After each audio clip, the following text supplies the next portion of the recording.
I recently heard a story that talked about this little boy who was going to go to all-day kindergarten for the first time. And he and his mom were a little bit worried, and he tried a couple of half-day sessions and he couldn't help but cry the whole time. So he and his mom came up with an idea. His mom said to him, his name was Max, she said, "Max, I can send you love and hugs from far away." He didn't really believe that, and she came up with this idea, and she drew little hearts on his hand and one on his arm in case the ones on his hand came off. And she called these hug buttons. And as they walked to school, they charged up those hug buttons by holding hands. And she says, anytime throughout this day that you want to get a hug from me and know my love and know I'm thinking of you, just push on this hug button. And so the little boy did that, and when he got home, his mom asked him, "Well, how did it go today, Max?" And he said, "Well, Mommy, it went okay, and there was one time when I really pushed on that button for a long, long time, and I didn't even cry." And his mom said, "Oh, that must have been when I felt that big squeeze for a long time." And she said, "Did you feel that squeeze back?" And Max said, "Yeah, I did." I love this story because I don't know about you, but I'm like that little boy. And I think we are in this world. We just don't let on to it.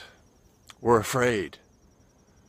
And we're afraid of being separated from God. We're out here in the world and we wonder if we are separated from God. And sometimes we get afraid and fearful that we are, or that the things that we've done in our life, our sin or our mistakes, our errors, the way we've missed the mark, and we worry. And it's underlying sometimes. Sometimes we're not even aware of it, but we have this fear. And the power is in knowing and experiencing. You see, we can know it in our minds, but experiencing in our hearts and souls this love of God.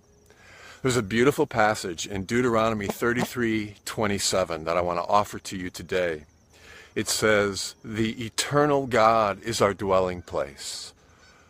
One translation says, "The eternal God is our refuge," or our dwelling place, and here it is. "Underneath are the everlasting arms." Know this day, God embraces you.